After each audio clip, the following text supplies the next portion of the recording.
Perfect. Okay, welcome. Thank you all for having patience as we got started here, just a little bit slowly. I'm Valorie Lewis. This is Tarot Unicorns and Coffee, Troubleshooting Your Natal Chart, Part 2, where you guys get to figure out how to work with the planets that we identified in Part 1 and how to strengthen the aspects that might need some support. And the wonderful and lovely Robin is going to kick it off for us with the beautiful grounding. Okay. All right, so I'm going to close my eyes. Valorie will keep hers open so that she can continue to admit people who might be showing up. And I'm just going to invite you guys to feel your body in your chair or on your bed or couch, wherever you are. Feel your feet on the floor or tucked up under you. And then ground or center yourself however you prefer. Maybe you're centering yourself in the warmth of your own heart, or you're letting your energy ride out to the edges of the horizon, where you feel your energy going down into the earth as any sorts of toxins that might be in your body go down into the earth, where the earth will recycle them for all of us. Or you feel energy going up through your head out to the stars, or like maybe you're grounding in the local scenery, a big beautiful tree outside or a rock. Or if you're like me, you might kind of be doing all of the above. I'd like a 360-degree grounding and centering myself. You can imagine a basket at your feet, and any worries that are on your heart or what you're going to do later today or your to-do list, you can put it down in that basket. Some of that maybe you could just let go of, and some of it you might be wanting to think about later, but you don't have to be thinking about it now. And I invite you to do a body scan and just see if there are any parts of your body that are tight or tense, where you feel pain, and you can release any energy or worry or fear that might be hiding there. Send some glowing energy to that part of your body, some healing warmth or healing coolness. And just remember that it's right and good for you to be in this spot, learning information that will help you care for yourself and the people who are important to you. You belong on this planet. It's good for you to be here. The earth is happy to welcome your human form, to participate with all the animals and trees and the waters and everything else that grows and thrives in this beautiful place. And I'd like to set my intention, which you can join me in, or if you want to set your own intention, that would be great. My intention is that all of us will feel nurtured and enlightened and empowered by today's presentation. And that we all will be able to take whatever is for our own highest good and not worry about what other people are learning or have fear of missing out because we don't experience everything that's discussed today. I'd like us all to have ease and grace in letting our spiritual path unfold as is right for us, and not feeling like we have to fit into some box or measure up to some standard or wish we had somebody else's spiritual path. And that we can have faith in our own selves and in spirit that what's important for us will unfold over time. You don't have to learn everything today. If we can just take away one or two things that really made a difference, that's what's important. And I'd like to ask for the protection of spirit to keep out any negative energies. But if you do sense any energy that's not what you want, feel free to just kick it to the curb and be like, I'm not available for this. This is not what I want to experience, not how I want to think about myself, not the fears I want to have. Because talking about spirituality can bring things up, and I want us to all feel safe asking questions, talking about our experience, and unfolding like the flowers that we were meant to be, and not in fear or worry about what people will think or what's happened in our pasts. And I want to thank Spirit and any other positive energies, including Valorie, for hosting today and enabling us all to be here. And I want to set my second intention, which is that when we leave, we all will have been built up and we'll take with us whatever is good for our energy, but we won't have any cords connecting us inappropriately to each other. We can feel free and safe to connect here, but then when we leave, we'll be able to be back in our own boundaries. And I just ask for a really enlightening and inspiring time for all of us. We'll take another deep breath and relax into the presence that we're creating today. Warmth and love and fellowship, mutual support and understanding. And when you're ready, you can open your eyes and we'll come back and get started. All right. Awesome. Robin is going to pretty much run the show. I'm adding my bit to rituals, but Robin, do you want to go over the outline, the structure, the order of the event today? I totally do, but first I want you to give us our Tarot Unicorns and Coffee guidelines. Oh, I almost forgot, y'all, because I'm looking at the room and I'm like, I know everybody here, but I think I see a couple of new people. Guidelines for Tarot Unicorns and Coffee's event. I got to change them up to keep y'all on y'all's toes. Y'all memorized these already. Rule number 1 for this event and for all events: love and light always. We hold ourselves in love and light, and we hold everyone in this room with respect in love and light. Rule number 2, don't start no shit, won't be no shit. Let's be adult and mature. All right. Thank you, Robin, for reminding me. You're welcome. I have to be frank. I personally feel that the recitation of the guidelines, even if we all know them and have memorized them, is part of the ritual of beginning our time together. So it's like, it's like a lot of rituals. You've already have it memorized, but yet it's important for our mutual space creation here. Okay, good. Oh, thank you, Kathy. I'm glad that you liked my grounding. I really need that at the beginning of these things. Also, I tend to get hot and take off clothes. Okay, so, all right. So I'm going to talk about communing with planetary energies. And this is a really near and dear topic to me because my astrology got so much more transformative once I stopped just regarding it as information. So we're going to talk about some sort of like mental and mindset transformations today that can help you take astrology from like, oh, now I know why this happened to me, to okay, but how am I changing my life with this? So I'm going to go through that presentation. Valorie then has some material she's going to present on planetary rituals. So I'm kind of like talking about the energetic side of things, and then Valerie's going to be like, okay, if you want to bring this energy in, here's a way to do it with rituals. And she's got discussions of planets and rituals and how to do that. Then our celebrity example today is Idris Elba. Yay, Idris. I know, we love Idris. So anyway, I'm going to be doing a natal chart analysis of Idris Elba from a planetary energy perspective. And then Valerie's going to discuss like ritual that Idris Elba might do. Now, I spoke with Idris Elba's spirit, and he said this was okay as long as it was for learning purposes. But I just want to let everybody know I don't know Idris, and I'm not meaning to psychoanalyze him in some, Valorie. Okay, well, you can psychoanalyze Idris. I'm just talking about what I learned about him on Wikipedia. But anyway, we're just going to use him as a sample. And then we may have a person here who paid for a reading. I don't see that person in the audience, but that person might come at some point. So we might end up doing a sample reading for somebody. And then obviously we'll have time for questions and things like that. Okay. Yeah. All right. Okay. Anything else you want to say, Valorie, or should I dive in? Okay. Go for it. All right. So let me say one more thing, which is once I start sharing my screen, I can't see you guys anymore, but I can hear you. So if my internet cuts out, just like wait 30 seconds, it'll come back on, and then you can tell me where you lost me, and we'll start again. And then if you have a question, feel free to put it in the chat or raise your hand. And then when I stop for questions, Valorie, who can see the screen, will let me know what you've asked. Okay. Great. Screen sharing. So what I'm talking about today is something that's really important to me, but I am definitely feeling nervous about mentioning it because it's not exactly something that is a mainstream sort of thing to talk about. So we will talk about that today. I think that getting over our fear and nervousness is a really important part of being able to do this. So, right, so today we're talking about communing with planetary energies. And I thought a lot about this word. Is it communing?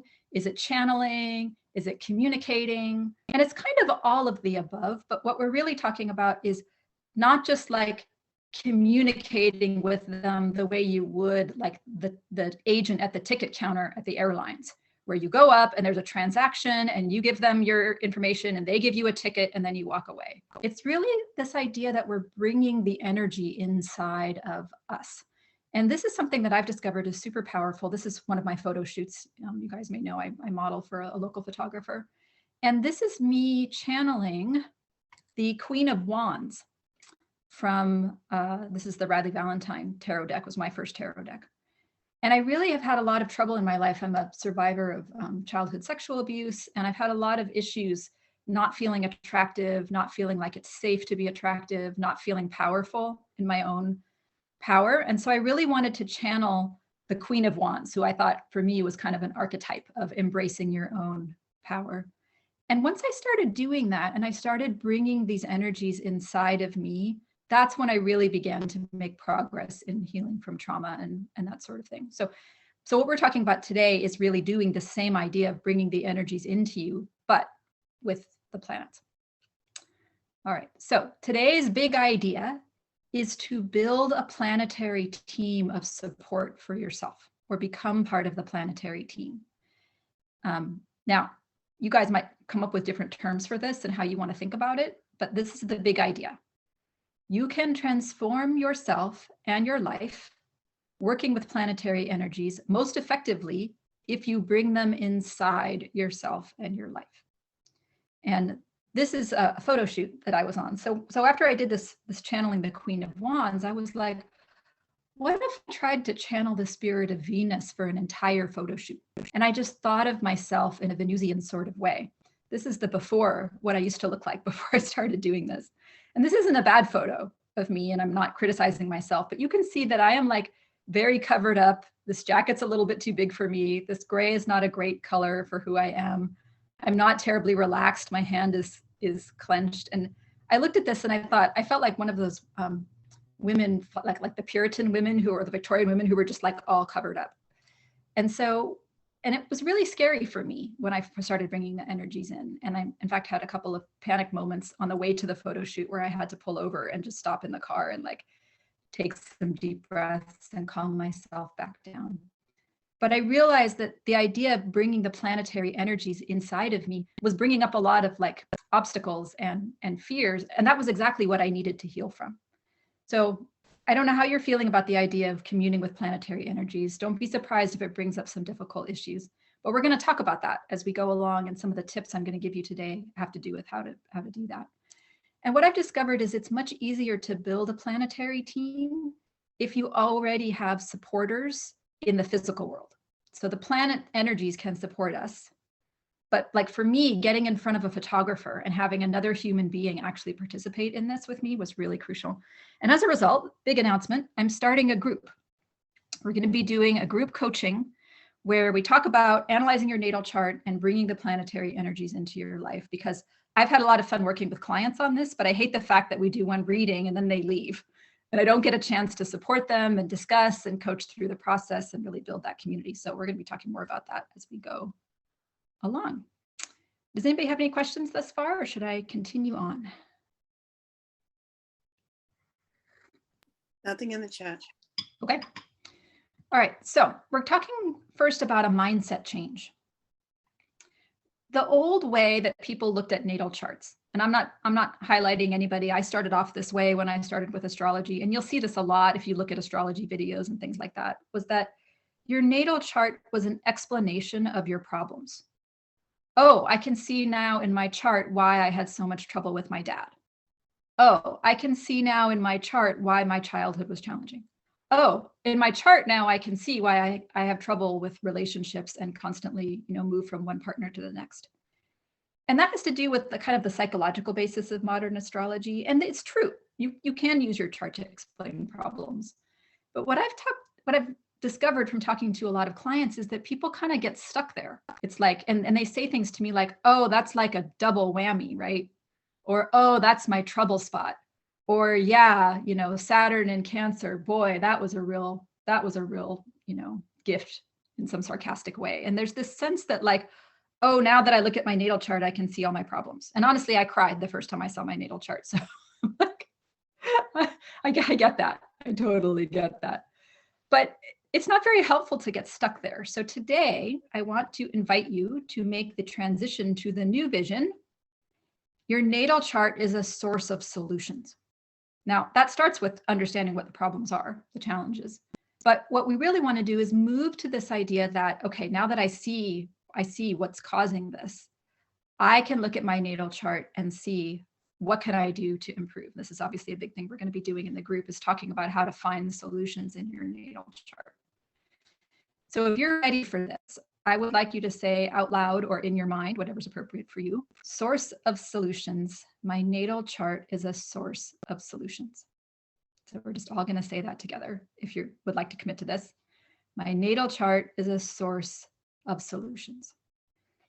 And we want to move away from the idea that astrology is scary or overwhelming or difficult and move into a positive mindset. This is a gift that's been given to me to help me enjoy my life more. So one of the solutions we're talking about today is connecting with planetary energies. And I thought I'd just cover the why should we even do this? Why not just say, spirit guides, help me. God, save me. Higher self, I need some inspiration and guidance. And you can totally do all of those things. So I'm not saying you shouldn't ask spirit to help you or ask God to save you or look for guidance from your higher self. But the advantage of choosing planetary energies, like which planet am I going to connect with? What sign are they in? What aspect do I want? Is a little bit like choosing from the menu. You wouldn't go into a restaurant and be like, please just give me something to eat. No, you look at the menu and you think, do I want a salad? Do I want something light? This chicken looks amazing. Wow, dessert would be great today, or whatever it is. And so when you do that, there's a reason you don't just go into the restaurant and ask the server to bring you food, right? It helps you narrow down what you're interested in. You actually have to make some choices. Well, I'd like a salad, or I'd like a soup. Oh, I'd like to set better boundaries, or oh, I'd like to have better relationships. And it primes your psyche for specific change or growth. You're like, okay, I'm going to channel Venus because I feel like I don't think that I'm attractive and I have body dysmorphia issues. So your psyche's like, oh, we're going to work on this area. We're going to work on feeling more attractive. Okay, I get it. Now I feel ready for that, right? It gives you an idea instead of just being like, help me, and going limp, And then the third is really important. It requires you to take responsibility for what you would like to create in your life. And this is crucial because, and I've been on my spiritual path for 25 years. I've made every mistake there is. I've done it right. I've had problems. But there's this sense of spirit knows more than I do. Well, God will tell me what to do. Well, I'm not supposed to have my own opinions because I need to just be humble and let spirit create whatever spirit wants to. And I feel like humility is great. And you don't want to go to the other extreme and be like, I'm going to do any damn thing I want, and I don't care what spirit says, right? That's not good either. But there is some degree to which spirit is like, no, what do you want? Are you wanting to feel more attractive? Are you wanting to set better boundaries? Are you wanting to stop blaming your parents for what happened and start thinking that you can create your own life? So that's part of what's scary about it, is that it's like, I got to step up to the plate and make a choice. And that will trigger parts of us that are like, what if I make the wrong choice? What if the planets don't like me? What if I create something I don't like? And the answer is you'll switch. If that planetary energy doesn't turn out to fix everything, you'll go to a new one. You'll try something else. It's perfectly fine to create something and then be like, maybe this isn't what I wanted to create, or maybe I want to tweak it. But step up to the plate and pick a planet and think, what would I really like to change in my life? So I'm just going to invite you to stop for a moment. We're all going to stop and close our eyes or turn inward and just ask yourself, what is one area of my life I would really like to improve? It could be relationships, it could be work, it could be feeling better about yourself, it could be your physical vigor, maybe you want more energy, maybe you need better self-care. And if you'd like to put that in the chat, you don't have to, but you can, just as all right, I'm staking my claim with the universe today that I would like to improve in this area. Asking is so important. And I tend to ask stuff like this and then have 2 days of panic attacks, and I have to calm myself back down. But even if you don't put it in the chat, which is okay, even just in your own mind, pick an area. It doesn't have to be the hardest area. You don't have to start with the tallest mountain, but just pick something and say, I would really like for that to improve today. And by the way, this picture of me is from another photo shoot, a different one. You can see how far I've come. being able to like put myself out there and then sharing with you guys, right? It's a really big deal for me. Okay, so I'm going to back up a little bit and talk about 3 ways to think about connecting to planetary energies. You don't have to pick any of these 3, or you might have your own concept, or you might merge them. But this is just, people ask me, like, what does it really mean? Like what does it mean to connect with the planets? So one way to think about this is you can connect with the physical object in the sky, right? We know that all physical objects have their own spirit and energy. Mother Earth has an energy. There's no reason why the moon and Saturn and Mercury and Mars all can't have their own physical energies. They are actual physical objects in the sky. So you can connect with the energy of the planets, like the actual planet itself. On the plus side, some people really like that because they're like, oh, there's a planet out there. So just the way I connect with the trees when I go for a walk, like they feel comforted by the concreteness of an actual thing. And it is like Mother Earth, which we all feel like we connect with anyway. So it's not too far of a stretch once you look at it from a metaphysical perspective. The cons of this is the planets are kind of far away. Most of us have never actually touched them or seen them except in pictures. And then they're not personified. So sometimes it's hard to think of them talking to you or nurturing you or caring you or loving you. So anyway, so if you want to think about them as physical objects, that's one option. They are all named for deities. So you can think about them as like the goddess Venus or the god Mercury. And that has its own pluses. That's more relatable because Venus and Mercury are personified as people. And so people feel like, oh yeah, now if I talk to the god or I talk to the goddess, that works for me. It's kind of exciting and cool to be like, I'm talking to Venus, I'm talking to Mercury. You know, I just think there's a sort of a thrill about that.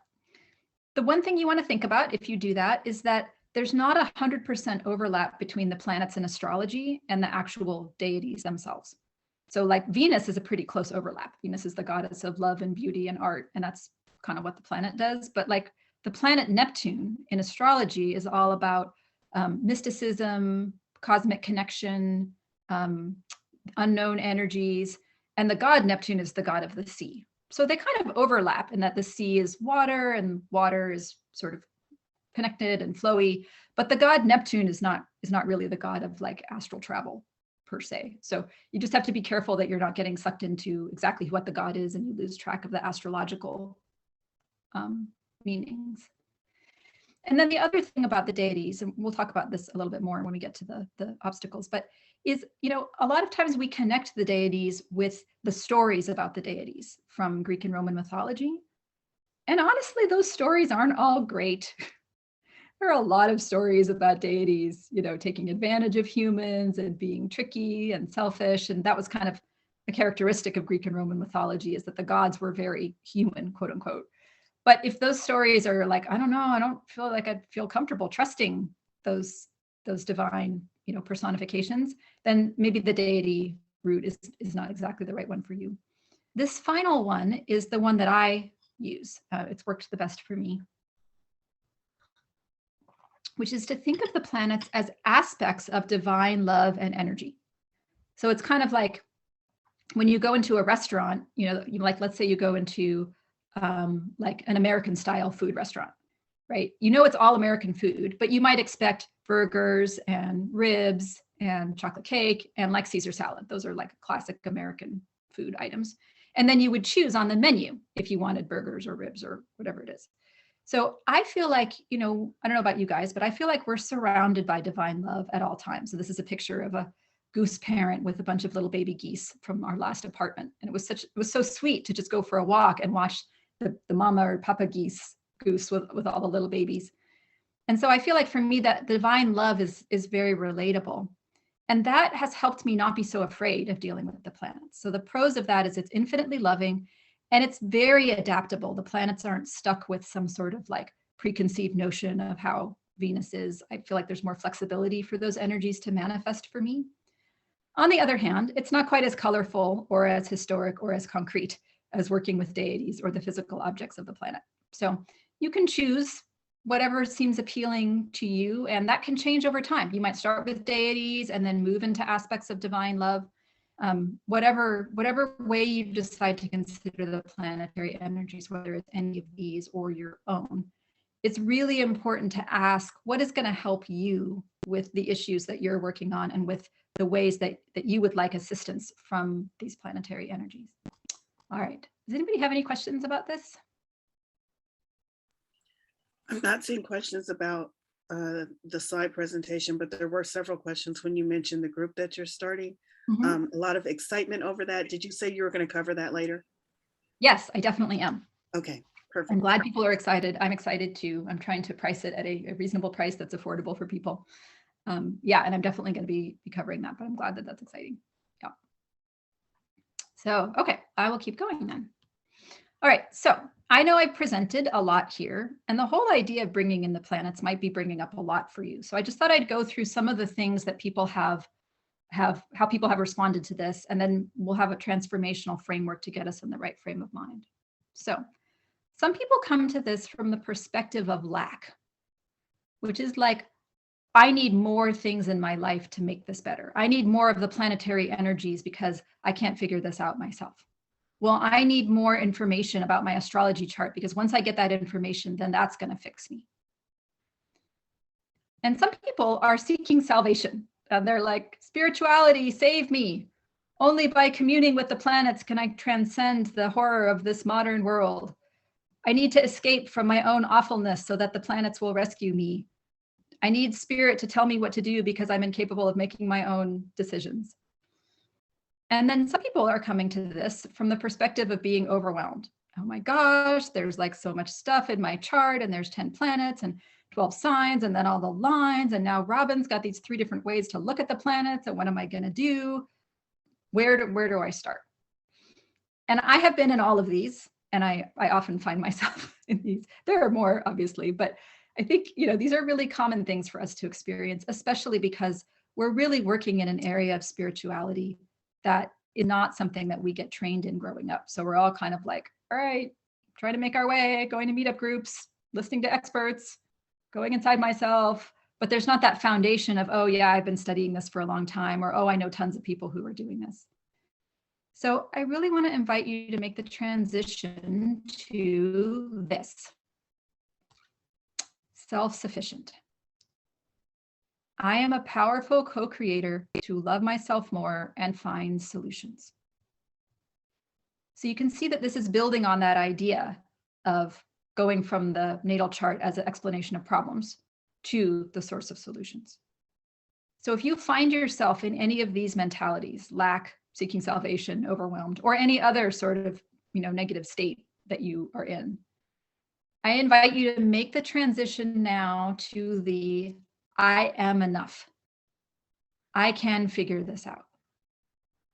I don't need more to somehow fix me. I have enough to work with, which doesn't mean you can't learn more, but it's not like the more is not going to save you. In fact, I don't need to be saved at all. My spiritual resources, my planetary energies are powerful tools to help me create the life that I want to create, to help me appreciate myself more. That's why I called it a teamwork, right? It's not like the planets are saving us. It's like we're working with them to create the life that we want. I don't need to be overwhelmed. I don't need to start with everything. I don't need to learn everything today. I don't need to figure this all out.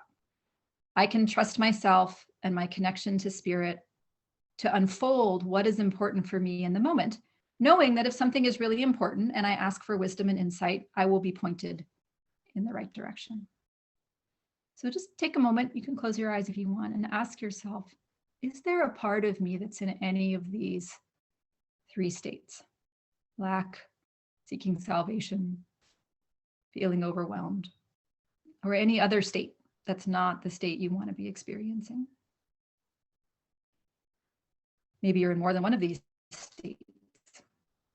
Or maybe you're not in any, which would be awesome. And then say, I invite myself to become self-sufficient, to see that I already am a powerful creator. And I'm learning, we're all on a journey making progress, but I have what I need to make the progress that I am looking for. And I'm surrounded by resources, metaphysical and physical, to help me on my path. I don't need to fix everything today. Don't need to work with every planet tomorrow. I have people in my corner and the planetary energies and spirit with me to support me as I create the life I want to create. And if you want to put something in the chat to anchor that for you, I'm creating the life I want to create. I am not available for lack anymore. I don't want to be overwhelmed, whatever that is. Or maybe you just want to say it out louder in your mind. I am self-sufficient. I'm a powerful creator. Love myself more and find my own solutions. Because I don't want to be another authority figure where now you're like, oh, well, Robin said this other stuff and now I have to do what she says. That's not how it is. You are empowered to use this information. So think back to the transformation that you were thinking about in your mind, right? The one where you're like, here's something I really want to change. And ask yourself, how would it help me? How would my experience be different if I felt more self-sufficient? If I felt more powerful, and if I found my own solutions? Would you be calmer? Would you be more confident? Would you worry less? Be more adventurous, take risks? Would you be more open with people who care about you? And just say that out loud. I would be more fill in the blank. Okay. Thank you guys for being with me on this journey. I did this and I'm like, I would worry less. I would be more relaxed and I would worry less. So that's what I'm working on. Okay. So I built this little axis to talk about where we're bringing planetary energies into our lives. And this is something we're going to talk about a lot more in the group. There was too much material for me to cover today. So on the receiving in the inner world, this is like channeling communication, getting wisdom. In the inner world acting, this is like visualization, visualizing the planetary energies coming into you, practicing what you would say if you had more Mars energy or if you were more confident in your Venus energy. Receiving in the outer world is like asking for signs. So like when I woke up this morning and I had this eagle, that was an outer world reception where spirit sent me a sign, or synchronicities, or if you see angel numbers. And then outer world actions. We're going to talk more about outer world actions when we get to the ritual portion. And then the next class is also about outer world actions. But that's things like what I did when I'm like, okay, now I'm putting on these clothes and I'm going to get a photography session. It's like, I'm doing a ritual. I'm eating certain foods. I'm actually saying those things that I visualized saying, but now I'm saying them to real people. And so in general, what we can do here is if we're connecting powerfully, right? We're looking for wisdom and advice from the planets. You also can look for healing and purification. So like this morning, I was having visibility fear and I was like, what if it's not safe for me to go out and say this and teach this class? And I heard Venus say, she said, let me help to purify you from your fear. And I just was meditating in bed actually, and I just relaxed my body and I felt the cleansing energy of Venus come through and push out the fear that I had that I wasn't attractive and that people would not resonate with my message. And then embodying energies, that's like putting on the clothes or eating the food or practicing speaking as the planet. And then part 2 of that is to pull in your natal chart knowledge. So for me, I have Venus in Leo, and that means that my Venus is especially, helps me have fun and express myself creatively and not worry about what other people are going to think or say. So once you get your astrology chart going, you can see specifically what aspects of Venus or Mars or whatever it is that you want to bring in. And this is something that we're going to be doing in the group, is I'm going to teach you guys how to look at your chart and figure out not just I need to work with Venus, but what aspects of the planet you want to bring in. And then we'll be talking about what sort of activities, either inner world or outer world, and receiving or acting, what activities can really help you as an individual to bring those energies in. Does anybody have any questions about how we connect with the planets or how this grid works, right? The connection and then the natal chart knowledge, they come together. Yes, Anna's asking, can you repeat inner world, what you meant by that? Yeah, so the inner world is the stuff that goes on inside of our own body. So like, I think of the inner world as the sort of thing that you do when you're in meditation, or you're doing astral travel, or you're lying in bed in that space where you're not quite asleep, but you're not quite awake either. So that would cover things like meditating, channeling, if you have clairs and you channel the energy of the planets and actually hear from them, which is something that I just spend a lot of time talking to them and learning from their wisdom and getting their input on what I should do. And then also things like visualization, where you're like, okay, every time I talk to my mom, I always end up agreeing with her because I want to avoid a fight. But I would like to be able to stand up and respectfully give my mom my own opinion rather than simply agreeing with her. And so then you visualize that in your mind. You're like, okay, I imagine myself, I imagine mom saying whatever she always says. And then I imagine myself, I want to be able to say, actually, that's not my opinion. What I really think is such and such. So those are those inner world things that we do to prepare ourselves for then when we get into the outer world and we actually put them into practice.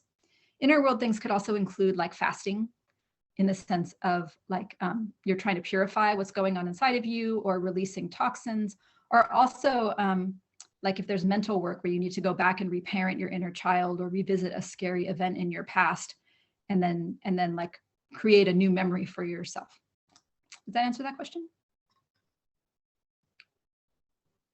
Yes, looks like it. Yes, thank you. Yeah, thank you, Anna. Good question. Okay, so here's the other side of this photo shoot. So I'm trying to go to this photo shoot where I decided I was going to channel the energy of Venus. And I'm driving up in the car, and I thought this was going to be great. I'm like, oh, I'm going to feel like Venus. It's going to be awesome. I'm going to feel so beautiful. And I want to say, by the way, my photographer's name is Michael Weller. Here's his website. He's a great photographer if you're ever in Portland. And he is super nice and encouraging. So he's doing everything he can to make, he's the classic photographer, like, oh, it's so beautiful. Oh, you look amazing, right? And I'm just like panicking on the way up, and my heart is literally beating out of my chest as I'm driving to the photo shoot, and I had to pull over and like stop. And I realized that when I wanted to channel Venus, right? I'm like, I'm going to help myself. All kinds of stuff came up that I then had to release. So to become an inspired planetary teammate, you must let go of. Here's some things that you're going to have to let go of. And this is part of what the group is for, is to help encourage each other while we let go of these things, because it's not always easy to let go of stuff on your own. Okay, you got to let go of intrusive and non-loving energies. You may hear negative self-talk. You're not beautiful. Nobody's going to love you. You may feel negative energies come in that are just like, you know, you should just hide. Don't be your true self. And you have to let go of the fear of them so that you can then kick them out. A lot of people are like, well, I'm afraid to work with spirit. Well, I'm afraid to reach out to planetary energies because what if I have negative energies? And I can tell you that no matter how many protections you set, spirit may let negative energies come into your space so that you can see how powerful you are in kicking them out and make a free will decision to get rid of them. So let go of those intrusive, non-loving energies. Tell them you're not available for that. That's not what you want to create in this life. You have to let go of your fear of visibility. It's scary for me to come before you guys and give this class, because this isn't exactly like a mainstream activity. And I have a lot of voices inside that are like, people are going to think you're weird. You're betraying the family by not becoming a scientist. You know, you got burned at the stake in a past life for stuff like this. And it's like, you got to be willing to let the planets see you. That's part of why I think a group is important, because when we see each other, it decreases our fear of visibility. You guys have helped me with my fear of visibility. You got to let go of getting triggered and giving up, because it's very likely that you will get triggered. It's very likely that somehow you'll be like, oh man, I'm afraid to talk to Saturn. I always have trouble with authority figures. Like all this stuff from life or from your past will come up. And that is showing you where you need to heal. Part of the reason working with planetary energies is valuable is it brings up a lot of areas where you're like, wow, I'm going to have to get over this. So you can't really give up getting triggered, but you got to let go of giving up. Oh, this is too scary and I can't do it. Now you have to modulate. You can't dive into crazy stuff. If your system is totally panicking, it might be time to take a break, right? Little tiny baby steps. But you got to make a commitment to push through the obstacles instead of saying, wow, this is hard, I can't do it. So let's just, if you're ready to make that commitment, you can say, I'm going to push through my obstacles. Might take a long time, might take several tries, don't be crazy and put yourself into system shutdown. But I make this commitment to push through my obstacles. You got to let go of astrology, fear, or assumptions. Like there's so much where people are like, oh, Saturn is always a problem. Or you hear it around Mercury retrograde. Oh man, Mercury retrograde, now that's going to be hard. Like all of those sorts of things can make it hard for you to really embrace connecting with the planets, because people hear negative things, or you associate them with the gods of mythology. And you're like, man, they weren't always the nicest bunch. You got to let go of all of those old assumptions that say it's not safe for me to connect with this aspect of divine love, or with this physical spirit, or whatever it is that you're connecting with. And then you have to let go of asking for help without connecting. It just doesn't work very well if it's like a transaction. This isn't like Google, where you type something in and you get a reply back and then it's up to you to deal with it. The planets aren't asking you to like sacrifice your firstborn child. You don't have to go out and buy a bunch of expensive crystals. You don't have to, give up all of your favorite foods. But they really like having you connect with them. That's big in my experience for divine love. They really like that you invited them in, you care about them, you want to build a sincere connection, you say thank you, you express gratitude. It doesn't work if you want to stay separate in your silo, because you really are building a relationship with that planetary energy. And then that's part of where the triggering comes in, if that's scary for you or difficult, or you have bad, memories of trying to build relationships in the past. Well, that's partly why we are connecting, because it brings up all the areas that we need to grow in. Okay, anybody have any questions about this? No questions. Great.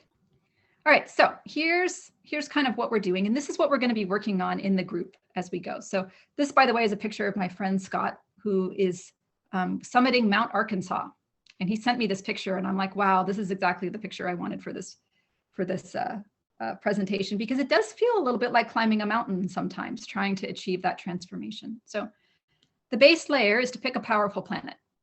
Now, all the planets are powerful, and you kind of can't go wrong. But if you look on the internet, you'll get a lot of advice like, well, if you want to succeed in your business, pick Jupiter, or if you want a better relationship, pick Venus. And that's not bad advice.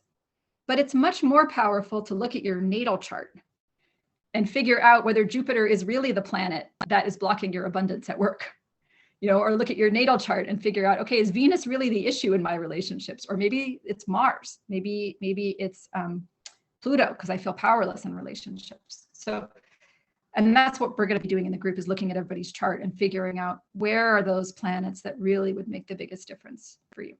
Okay, the second thing is to embrace the planetary energies in your chart. Don't just request information. I've already covered that, but you really have to bring the energies inside of yourself. And it's so tempting to look at your natal chart and wish it were something different. Well, man, I wish I didn't have the moon in Capricorn.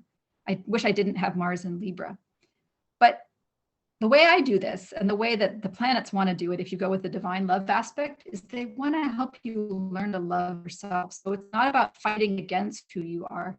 It's about embracing your chart and figuring out how to work with it. All right, persevere to heal trauma, limiting beliefs, and wounded areas. I discussed this a little bit. Stuff will be brought up. Part of the purpose of a group is that we can nurture each other and encourage each other through it. And you might not even realize you're limiting beliefs, but then you can, have other people in the group who can say, I see that you're limiting yourself, or I see that you're making this negative assumption about your abilities. You really got to push through it, because I guarantee you they're going to bring it up, because they really want to help you heal.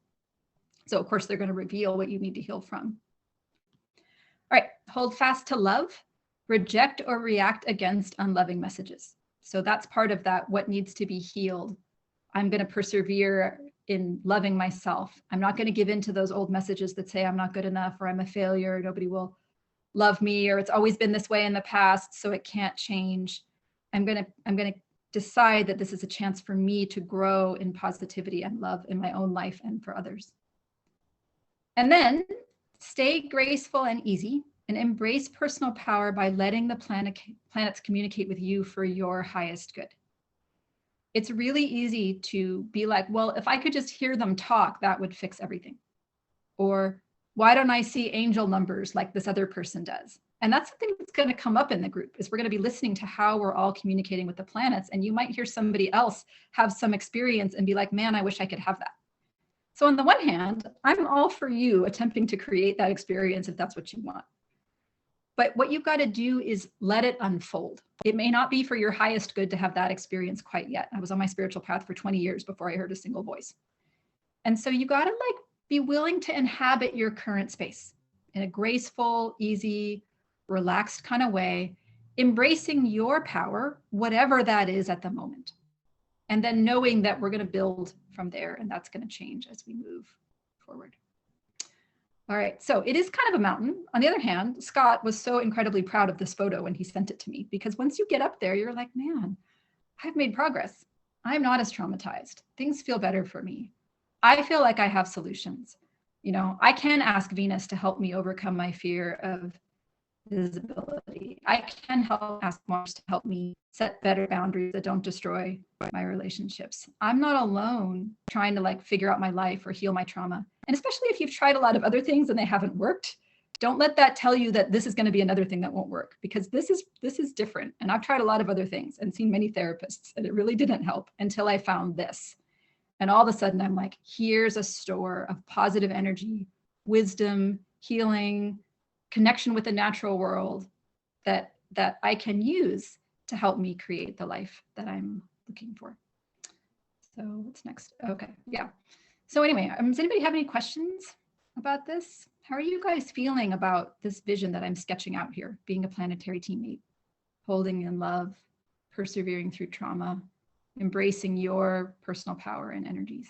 What do you guys think about that? Not seeing any questions. Elizabeth said she loves it. Okay, that's good. I'm glad to hear it. It's kind of scary for me to sketch this out, because I grew up in a household where I really wasn't supposed to embrace my personal power. But the planets are always telling me to embrace my personal power. They're like, you can figure this out. We will help you. You are enough. You can work through this. Ask us for help. And so I really am excited to be able to bring this to you guys. So the group itself is going to be, I'm going to have 2 group coaching calls a week. And the current plan is to have one on Tuesday night and one on Saturday afternoon. The cost is going to be $40 a month. So it's $40. So it's basically, $10 per week. I think this is a really good deal because people pay me $80 an hour for a reading. So $40 for 4 group coaching sessions, I think is a good deal for you guys. And each coaching session is going to start with a little lesson where we look at somebody's chart, or I talk about how to figure out the right planet for you. And then there'll be plenty of time for questions. We can look at your individual chart. You can tell us how you're connecting with the planets, and we'll troubleshoot. You'll get a chance to practice giving each other advice and learning from other people's experiences.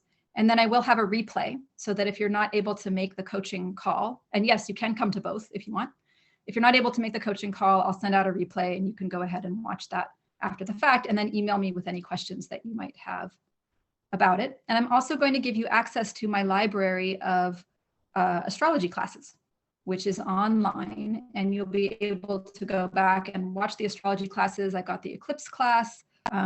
I'm going to put up the Spirit's Whispers class for how spirit communicates with you in your life. And then I also have a whole bunch of videos on like the signs and the planets. So if you've done a lot of research on the planet and you're still confused about Mercury, you'll be able to go back and watch that video and get a quick download on how to think about Mercury in your chart. And then I'll just mention that we are having another class, and our next class is going to go much more into the specifics of crystals, daily life actions, what foods you can eat, planetary charity, and that's going to be working on those sort of outer world parts of things, which we're going to talk about in our next class. And then, the last thing is, so I put a set of keywords on my website at spiritsaid.com on the free spiritual resources. And this is a list of objects for the planets. So for the ritual portion, if you want a list of what you could be using for your rituals, then there it is. All right, so yeah, that's it for my presentation. And then, so does anybody have any questions they want to ask or thoughts or anything like that? There's a lot of really good feedback in the chat over there, but I'm not seeing any questions. Okay, great. Yeah, I'm really excited for you guys to try this because this has been completely life-changing and Spirit's been after me for a while to start a group. And I was always like, no, I'm too scared. No, I don't think we could do this. And I just woke up and I was like, we've got to get together. We need each other. We need help. We need support. So if you're interested in this, you can go ahead and send me an email. Put my email in the chat, robin@poolmx.com. And I will send you some more information about the group, including the times for the calls and the cost again, and all that kind of stuff. But thank you. Thank you guys for your positive reinforcement. I really appreciate that.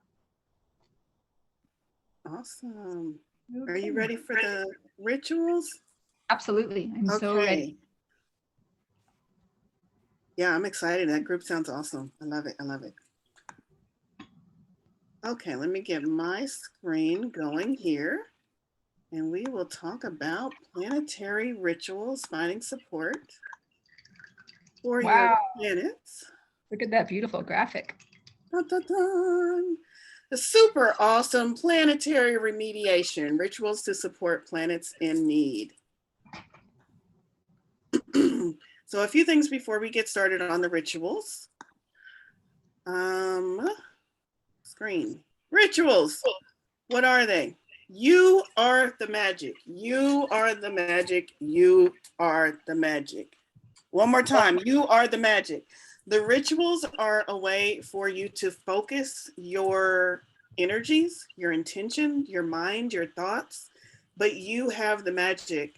The rituals just give you something tactile in this world to help you focus what you're trying to bring in or what you're trying to work with. But I don't want you to get focused on thinking that the ritual itself has the power. You have the power, and the rituals is just helping you to focus that power. Adjust these rituals as needed. And I mean that in the broadest sense of the term. Make this your own. If I say something along the lines of get a blue gemstone, and you have $1 billion in the bank and you feel like purchasing the Hope Diamond, I think the Hope Diamond is blue, go for it. If you have a piece of paper and a blue ballpoint pen and you want to sketch a picture of a blue gemstone, go for it.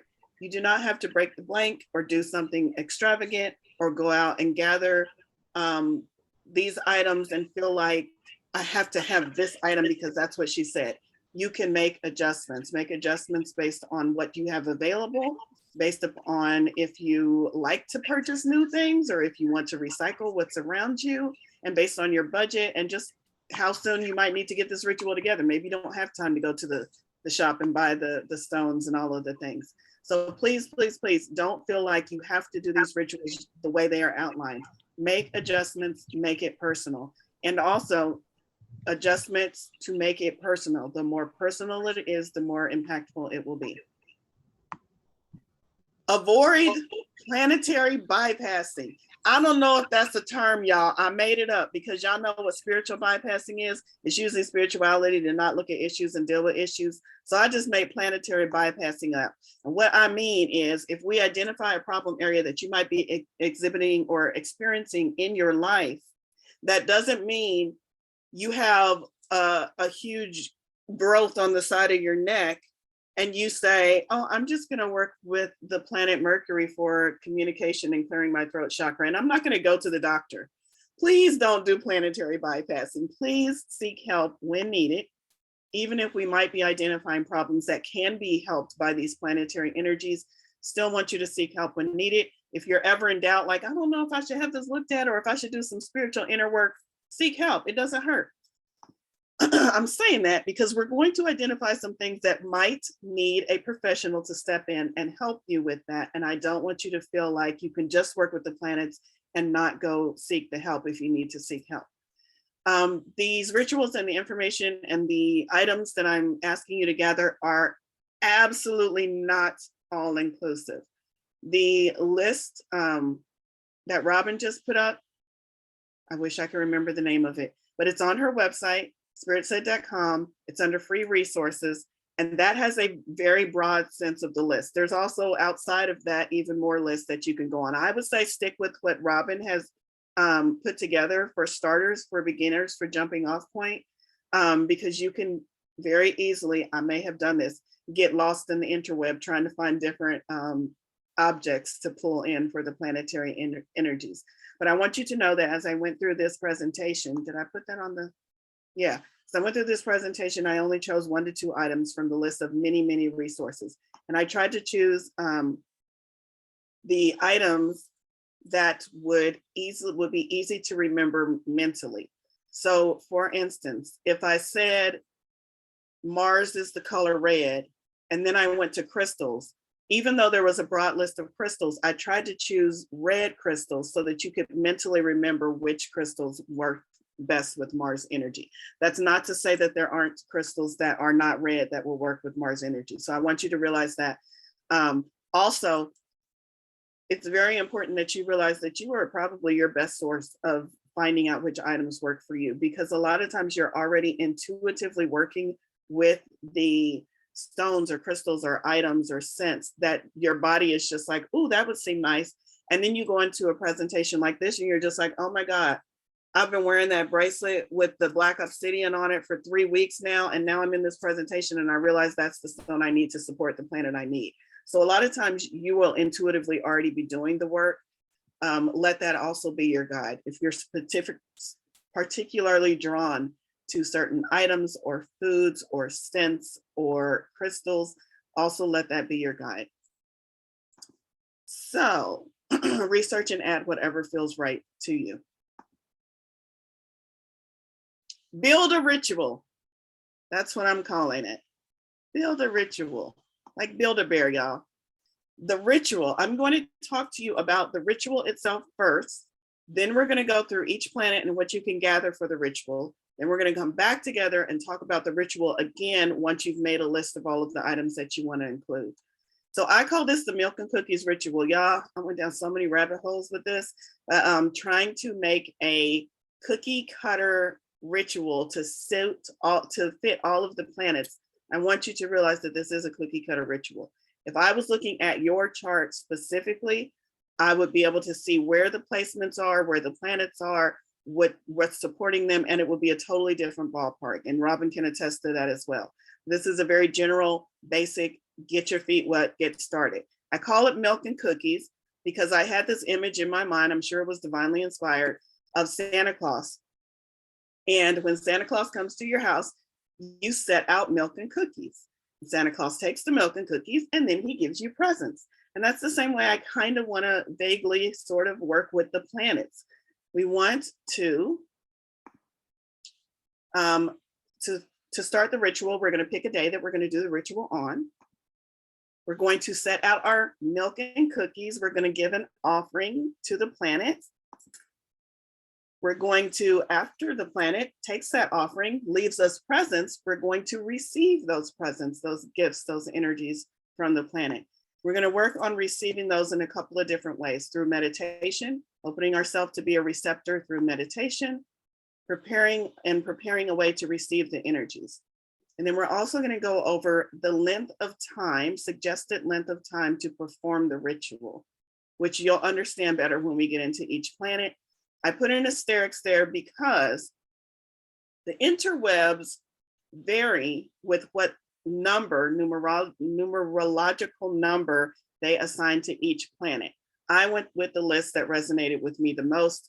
Feel free to change or adjust those if you find another list that associates planets with numbers in numerology. And finishing the ritual with a gratitude journal, which we will talk about. So this is just the basic outline of the ritual. Feel free to jot it down because you're going to want to make note of these different categories once we get into which planets need support for you. So I also want to mention, let me get my screen back here. The presentation is laid out so that if you attended the first event and you know which one of your planets needs support, you can very much follow along and just pick that planet to work with that planet. If you did not attend the first event, this presentation is also laid out so that if you know of situations or challenges in your life, you will be able to follow along and say, oh yeah, I'm dealing with that thing right there. Oh, I can pull in that planetary energy and that'll help me with this thing. And you don't have to have any prior knowledge of having looked at your chart. So kind of look at it in two different ways. And I feel like I'm going kind of fast because I want to leave time for us going over Idris's chart. Of course, y'all know when Robin suggested, be still my heart. We were like, who should we do as a celebrity? Robin suggested, y'all. It was the furthest thing from my mind. Robin said Idris, and I said, yes, absolutely.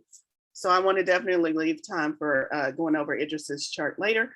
But I'm saying that to say, I'm going to make these charts available to you after the event. I'll post the link. So the sun, if you identify that your sun is one of the planetary objects that needs help, we know the sun is responsible for confidence and visibility. Increase your solar energy if you experience any of the following: fear of being seen, lack of recognition, low levels of self-love, self-esteem and appreciation, depressive instincts, and a reluctance to put yourself out into the world. Increase your solar energy also if your sun is placed in Libra or Aquarius. Now, what I didn't mention is because this is true for all of the planets, also if your sun is placed in second house, sixth house, eighth house, or 12th house. I think I got those right, Robin. Did I? Okay. Okay, I didn't put that on the slide because it's true for everything. If any of these, as we go through the slides, are also placed in second house, sixth house, eighth house, or 12th house, it's also indicating that that planet or that luminary needs support. So how are we going to support our sun? The day that we would choose to work the ritual would be Sunday. The color, the items that we would collect, you can feel free to collect as many or as little items from this item list. Anything that is the color yellow. Crystals would be sunstone, citrine, or yellow topaz. Essential oils associated with the sun would be frankincense, cinnamon, and myrrh. And edibles, I'm listing it as edibles, not because of what y'all think. I'm listing it as edibles because this category throughout the presentation is going to include herbs, spices, and foods. So I just put edibles instead of just food or herbs. Anything that you can ingest. So these are the items or suggestions for items that you would want to assemble for the ritual if you are wanting to support your sun. And the length of days or hours, you can take it whichever way feels most comfortable for you. You can perform it for this number of days, or you can perform it for just this number of hours. This would be to leave the offering out. For our Santa Claus, i.e. planetary energies, you would want to leave it out for 1 day or just 1 hour. 1 being the numerological, I cannot get that word out, numerological number associated with the sun. Moving on, the moon, y'all know I love the moon. The moon is responsible for our emotional well-being and family and or close relationships. Increase your lunar energy if you are experiencing any of the following: emotional insecurity, lack of divine feminine element, no intuition or struggling with your intuition, feeling out of sync with the cycles of your life. These things all indicate that you do not have enough lunar energy, or you need to sync up with the lunar energy or the moon. And also increase your lunar energy if your moon is placed in Capricorn or Scorpio. I have a Capricorn moon, y'all. I know all about it. So does Robin. Again, because we're talking about things like emotional insecurity and feeling out of sync with the cycles of your life, seek a mental health professional when needed if you are experiencing any extreme exhibitions of these troubles. What day do we want to work with the moon? On Monday. Colors associated with the moon: silver or white. Crystals: moonstone, selenite, or pearl. Essential oils would be yarrow, rose, lavender, or jasmine. Also, some of the oils also double as foods. You can ingest some of these items. Edibles, milk, dairy products, potatoes, or coconuts. And the number of days or hours would be 2.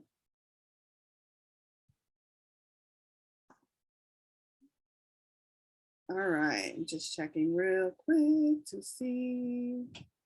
Nope, no questions. I'm gonna move on and I'm gonna speed it up, y'all. I promise I'm gonna make these slides available, but hopefully you're finding the one planet that you've identified and you're just jotting down a couple of quick notes about it. Communication, travel, and technology is what Mercury governs. Increase your Mercury energy if you experience any of the following: struggling to communicate or articulate yourself clearly. Maybe that's me. Frequently getting lost because it covers travel. Trouble with getting from one point to the next, either physically or mentally. Chronic trouble with traveling or chronic trouble with technology. Also increase your Mercury energy if your natal Mercury is placed in Sagittarius or Pisces. I asterisized, that's not a word, y'all. Pisces, because Pisces is, what do I want to say? Pisces is, if your Mercury is in Pisces, it is in detriment and fall, not just detriment and fall. So that's a big one. Mercury, what day do we work with Mercury? On Wednesday. On Wednesday. I always say Wednesday when I spell it. Wednesday. Items, the color associated with Mercury is deep green. Crystals, malachite, opal, and labradorite. Essential oils would be peppermint and eucalyptus. And edibles would be green leafy vegetables, celery, green apples, and broccoli. How many days do we want to work with Mercury or hours? 5.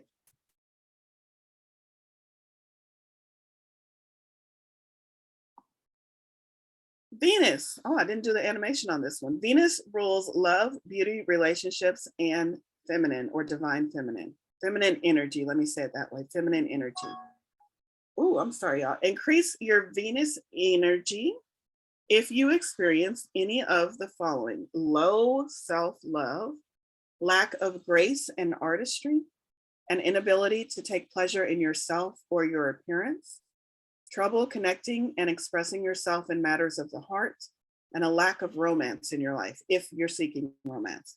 Increased Venus energy also if your natal Venus is placed in Aries, Scorpio, or Virgo. That would indicate your Venus needs some extra support. The day that we work with Venus is also on Wednesday. I might be wrong. Did I update this slide? We're gonna say it's Wednesday. The items that you want to connect, if it's wrong, it's on Robin's chart. The items that you would want to collect with colors associated with Venus are rose, pink, and soft pastels. The crystals would be rose quartz, morganite, also known as pink beryl or rhodochrosite. Essential oils would be rose, lilac, and ylang ylang. I'm not sure how you pronounce that. Lang lang, I think it's just lang lang, I don't know. And edibles, think Valentine's Day. Sugar, honey, candies, chocolate, strawberries, mango, and ginger. Anything sweet and rich in flavor. And how many days or hours do we want to work with Venus? 6.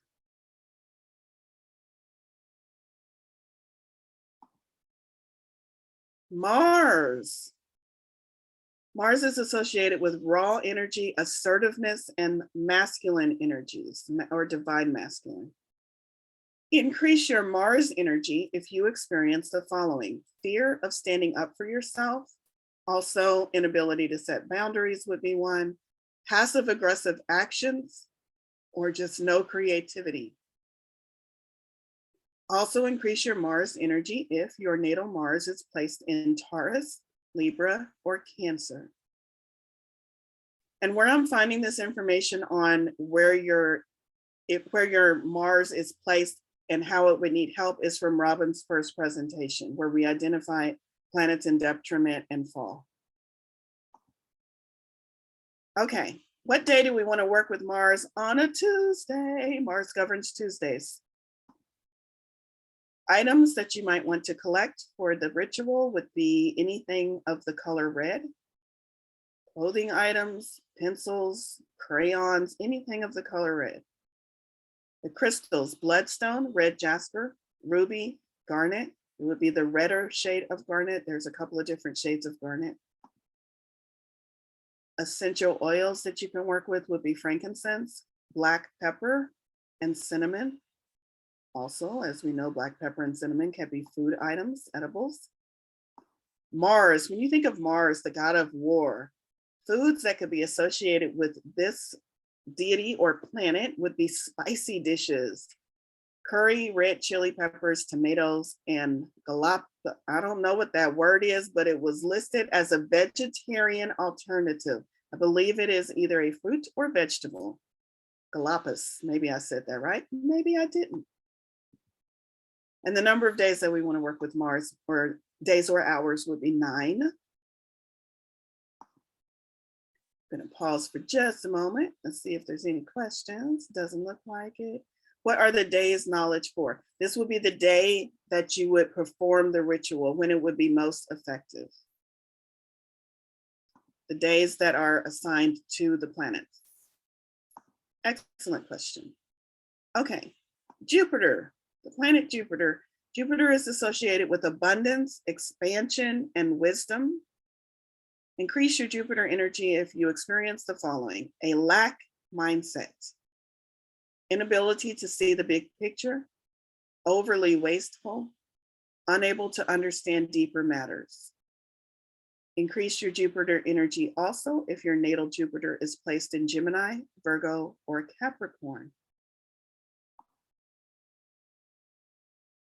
What day do we want to work with this Jupiter energy when it will be most effective? Would be on a Thursday.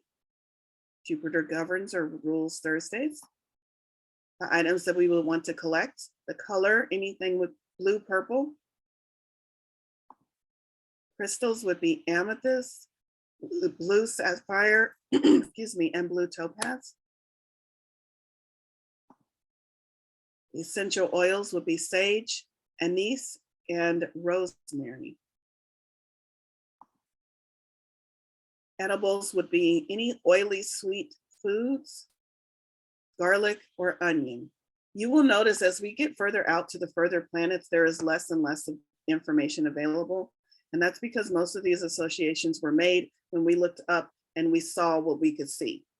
And then we got telescopes and we saw a little bit further, and they hurried up and threw some shit together for the outer planets. That's not really what happened, but that's kind of what happened. So there's less information on the outer planets than there is on the inner planets. And then the length of days or hours that we would want to work with Jupiter energy would, to be most effective, would be 3. Saturn governs structure, discipline, and responsibility. Increase your Saturn energy if you experience the following: lack of focus, no sense of personal responsibility, fear of committing to any long-term situations or goals, lack of self-control, unable to set up personal boundaries. Also increase your Saturn energy if your natal Saturn is placed in Cancer, Leo, or Aries.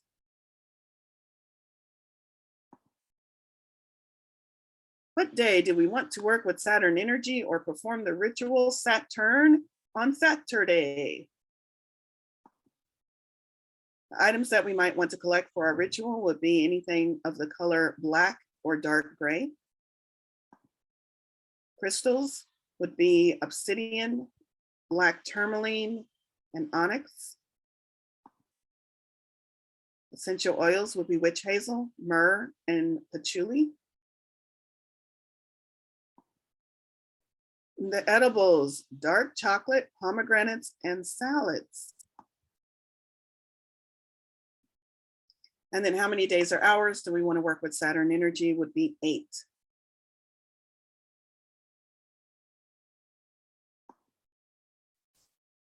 Uranus. I almost said that the wrong way. This planet is concerned with change and reformation. Increase this energy if you experience the following: strong resistance to change, fear of being original or unique, and feeling disconnected. Also increase this energy if your Uranus natal placement is in Taurus or Leo. And what day would we want to work this magic or this ritual or offer our supplication to this planet? Wednesday. Items that we might collect: anything colored blue or magenta. Crystals would be blue topaz, labradorite, or garnet, the garnet with a more magenta-like coloring. Essential oils: rosemary and sage. Edibles: coffee. Y'all, when I found out there was coffee associated with the planet, clove, nutmeg, mango, and banana. And how many days or hours to leave this offering out or perform these rituals would be 4.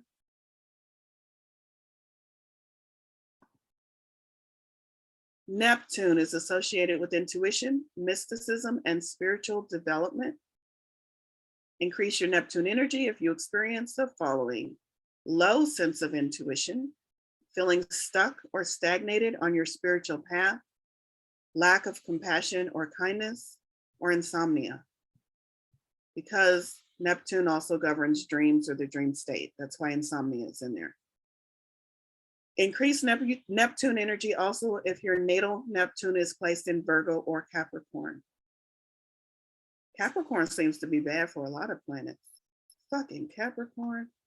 All right, what day do you need to work with Neptune? Friday.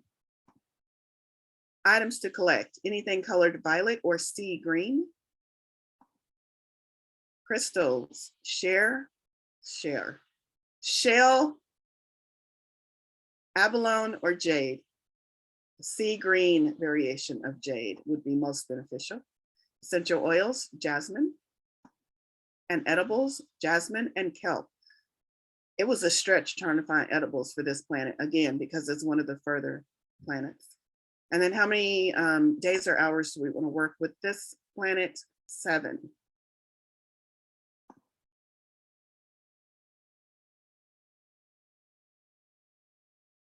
Oh, cool. Golgappas are an Indian stuffed pocket. Thanks, Michelle. Okay. Let's move on to Pluto.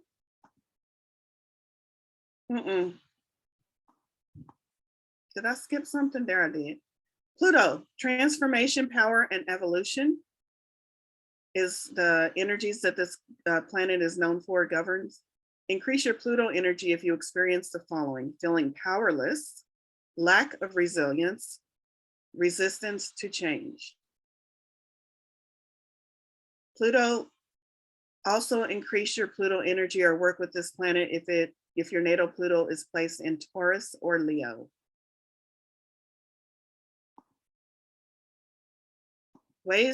Days to work with Plutonian energy would be Monday. Items that you can collect for your ritual: anything colored maroon, mauve, or black. Crystals: pyrite, black opal, snowflake obsidian, and black tourmaline. Essential oils: vanilla and musk. I know musk is more of a scent, but I put it under essential oils just to give one more thing that you could search for to bring in these properties or energies, because the list was pretty scarce for Pluto. Edibles: mushroom, rye, pomegranate, and vanilla. And then how many days or hours do we want to work with Plutonian energy? Pluto is associated with the number 0 on the chart that I was looking with. So that's why I put, but what we're going to do is we're going to add a 1 and we're going to associate it with 10 because 10 is not associated with any other planet or energy. So we will want to do it for 10 days or 10 hours. Build a ritual. Okay, so hopefully you took some notes on the planet that you were most concerned or interested in, and you were able to write down some items, the day of the week and the length, how long you want to do it. Now we're going to build the ritual. So we're going to come back to kind of what we talked about before, but now you have the information that you need. So you've already hopefully picked a day. I want to say this about picking a day. If you are in a situation where you absolutely, imperatively, almost immediately need the help of Venus to come into your life, and my chart says you need to work with Venus on a Wednesday. I don't know what my chart says. I think it says Wednesday. I'm not sure. But let's just say it says Wednesday. It doesn't. And it's Thursday. It doesn't say that. It says Friday. Friday. Okay. Venus on Friday. So let's say it's Saturday. You do not have enough time to wait until Friday. You need Venus to come into your life right now for whatever issue or crisis that you're dealing with. When I say pick a day, please don't hold off on calling in these planetary energies just because I said Friday and it's Saturday and now you have to wait 6 more days. Work with the ritual on the day that best suits you. You better believe that there are ways to pull in Venus energy, even if it's not a Friday. But those are the most favorable days to pull in and work with those energies. An offering. So the offering would be comprised of the items that you gathered.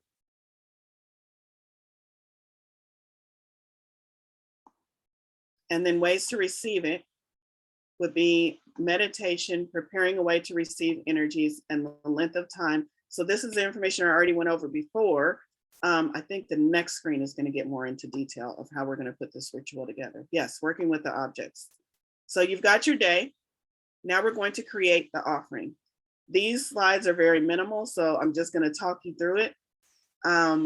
You can do the offering by creating an altar, which means creating an altar to me is creating a sacred space in your home or in your area. And you will want to clear that area first, clear it physically, and then also clear it energetically in whatever way feels most comfortable to you. I'm not going to really get into that right now because I want to work with how you would set up the altar and why you would do that.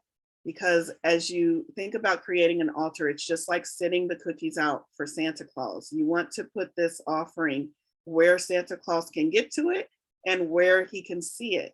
So you're preparing this altar in a way to offer something that you know the planet will like. That's why we gathered all of those items that the planet will like. I would suggest if you're building an altar that you don't put out a cup of milk for 7 days. Choose something in the items that were provided that is going to sit well for several days or several hours.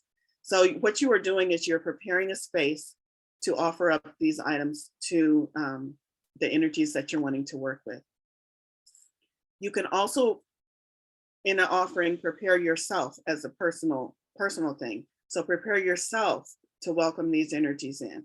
And you can do that by wearing the colors that were described, by eating the foods that were described, by putting the essential oils on. I'm doing this because that's where I wear my essential oil. By putting the essential oils on that were described, prepare your body as a vessel to receive these energies, or as a offering to these energies.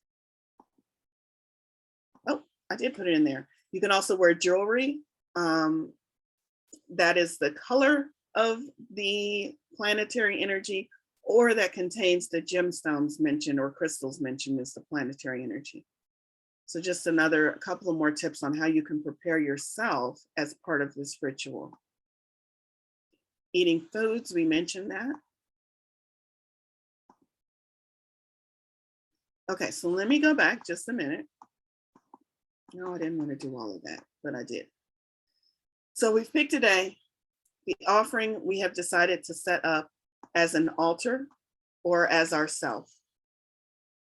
So whatever feels best for you in your altar space. Let's just say that you've done what you needed, you've cleansed your space, You've set intentions over the items and you set them out. And you're going to leave those items in place for your altar. I strongly suggest for this ritual that you personally prepare yourself and prepare the altar. So if I'm working with Saturn on a Saturday, and I'm wearing the colors, and maybe for breakfast that day, I had something associated with the planet Saturn. So I've prepared myself, and then I go to set my altar up on a Saturday, and I let it stay for the number of days or the number of hours indicated by Saturn energy. So this is what we're doing to perform our ritual. We're preparing ourselves and we're also preparing the altar.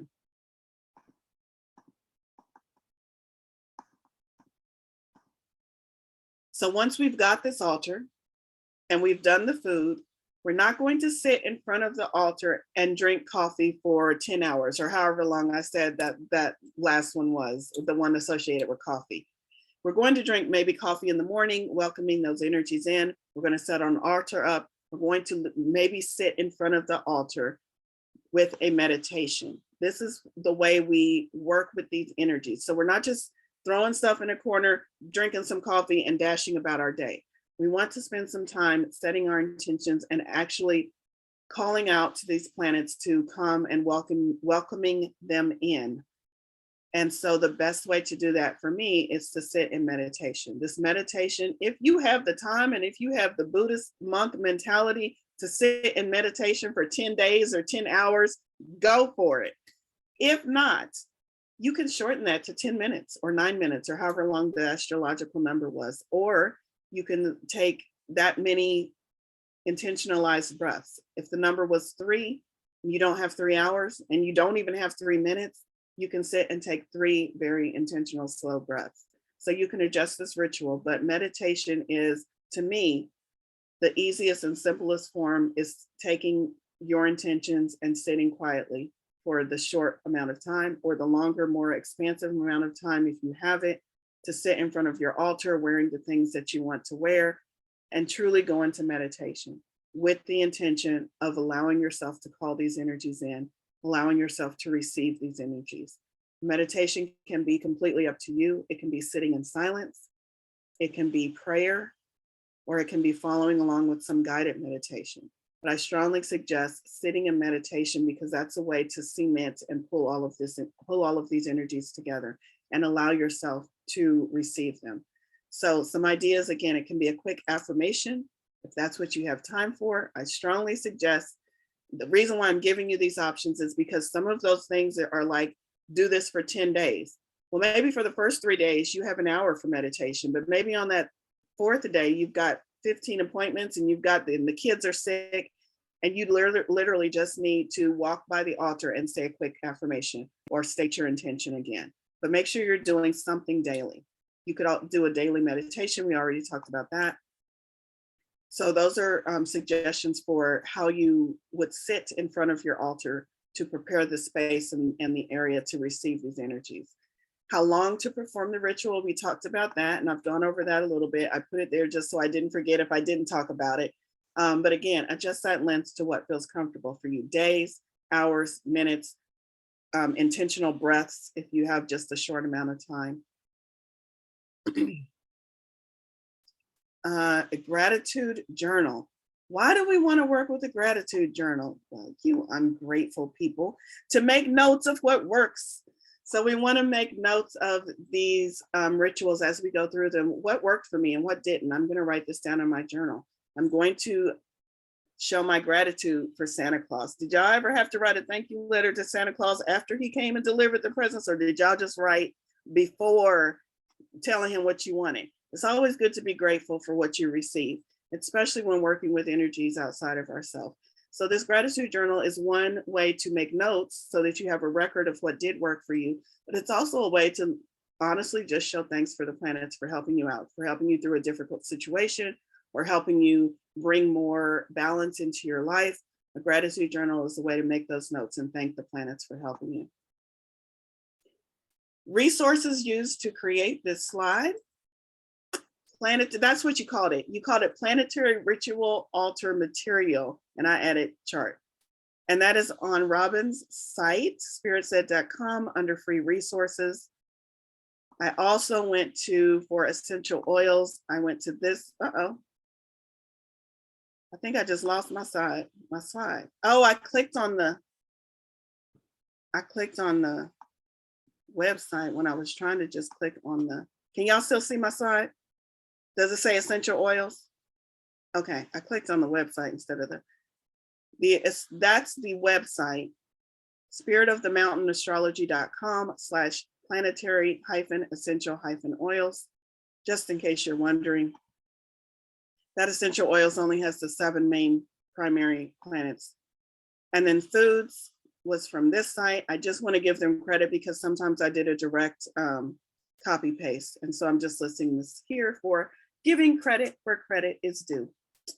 And that ends the planetary rituals, milk and cookie ritual of offering and receiving planetary assistance. All right. Any questions over any of the ritual portion before I turn it back over to Robin? We have a question in the chat. Jay asked, do you make your own graphics, Val? I do. Well, I use Google, I don't know what the name of it is, Slides, Google Slides, and it has so many options. I love it, yeah. But that one actually, Jay, thank you so much, because that one I tweaked myself. I was just like, I got tired of doing the cookie cutter ones that are over there, and so I kind of made my own. But thank you. All right, I think that's it, and I can't wait to talk about Idris. Robin, I'm turning it back over to you. Let's hear what you got about my baby. Yeah, I have 2 comments to make before. First of all, I thought your presentation was great, and it was super thorough. My astrology magic teacher likes to say, his name is Matthew Merlin, and he likes to say, it's more like you get points for adding extra material, but not that you get penalized for doing it on a different day or eating different foods or whatever. So a lot of us may have either in this life the sense that, you know, oh, you got to follow the teacher's directions, or maybe you have past life memories where you were, you know, involved with some religion and everybody had to wear the right thing and you had to have the perfect music and the deity would not be pleased if the ritual weren't exactly put together. And we don't want to fall into that idea, oh my gosh, now I've got to have the right foods and I've got to have all this stuff. And what if it's the wrong day? And yeah, so it's more like, you know, you're assembling all this material as a way of bringing the planetary energies to you. But I started out, because this is my nature, with a huge, like, elaborate altar and all the foods. And I would go through my cupboards and like pull out every spice that seemed like the right spice. And I would pull out all my little animal figurines and get the animals that were associated or whatever. And what I discovered at some point, I just got 0 results that way. The more elaborate my altar was, I realized the more worried I was about getting everything right. And the more I was putting up blockages to the actual healing energy of the planets. And so now what I've discovered is I actually get more power from these things when I bring like 3 things outside and just let the planets come to me. So you can tweak it. Some people, the power just builds like the more great stuff they have.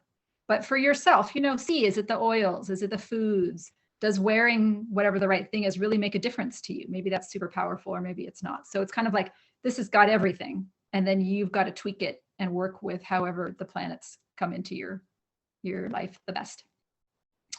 And then I will mention that there's a really cool thing called an Orphic hymn.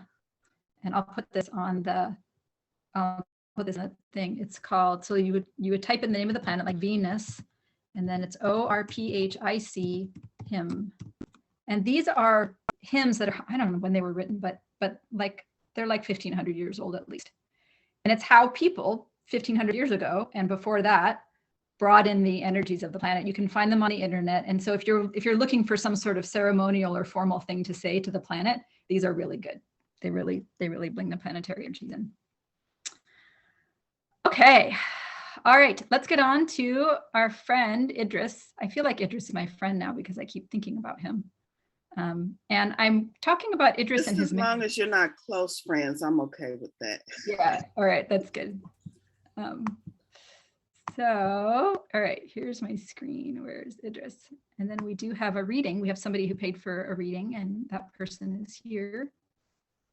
And we'll dive into that after. We'll let Valorie talk about Idris too, and then we'll get to that reading. Okay, so this is Idris Elba's. Now, this is his solar chart, and Valorie and I went back and forth a bit on whether to use his birth time. His birth time online is reported as 8 a.m. on several sources, but it's really important to, in fact, I'm just going to show you guys this because this is important to me. It's really important when you're looking at celebrity birth times to evaluate the accuracy of the birth time. And I want to just show you guys that, because celebrity birth times a lot of times they're called rectified, which means it's somebody's best guess about when the birth time was. So this is one chart. Can you see we've got Idris Elba right here? And can you see in the middle it says birth time accuracy poor right there? Or if you go onto astro.com or Astro Theme, you can see reliability C. You're really looking for an A rating or a birth time that's listed as good. So I just say that to make a point of don't take all the celebrity birth times that you find online as gospel truth, because they're not. So if you're not sure what somebody's birth time is, or you don't know your own birth time, what you do is pull what I did here for Idris, which is called a solar chart.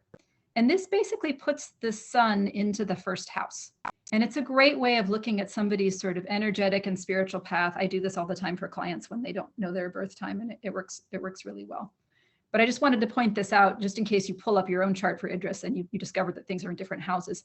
Those are based on a birth time that I didn't really feel was accurate enough to give a good analysis here.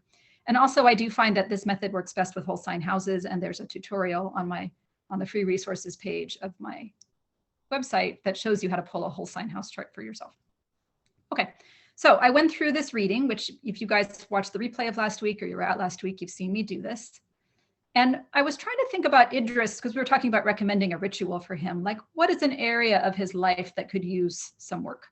And this is where I, again, ask for permission and Idris's patience for psychoanalyzing him, when I didn't get his permission. But what I did find out about Idris Elba is that he's been involved in multiple marriages. I think he's had 3 marriages, and none of them has lasted over about 4 years. And there are also a couple of kids out of wedlock with other partners. And I'm not judging him for that, but I am looking at him and thinking this isn't what most people, would like to have, which is a lot of marriages that don't end up working out. And so I thought we'd talk a little bit about Idris's chart. And if I were working with him, what I would recommend, he's got Neptune here and Jupiter. And they are opposed by Saturn. You can see we've got Saturn in the upper left here, and it's got a straight line heading down to Jupiter. And then it's squared by Mars. And so when you have a planet, Jupiter should be for him a planet of abundance and exploration. But if it's opposed by if it's opposed by Saturn and squared by Mars, you often end up with you feel like you keep putting obstacles in the way of that planet's expression. And also you perceive outer limitations where there's red tape or people are criticizing you, or maybe in your childhood there were authority figures who said things to you that make it hard for you, in Idris's case, to embrace his Jupiter, to embrace that planet of sort of fatherly abundance and goodwill and exploration and comfort with the world. And the thing about Idris's chart here is that his Jupiter rules his 4th house, which is the house of Sagittarius, and his 7th house, which is got Pisces here. Jupiter is the ruling planet of both Sagittarius and Pisces. And the thing is that the 7th house is the house of marriage, because that's the house where we look at our one-on-one relationships. And the 4th house is the house of family.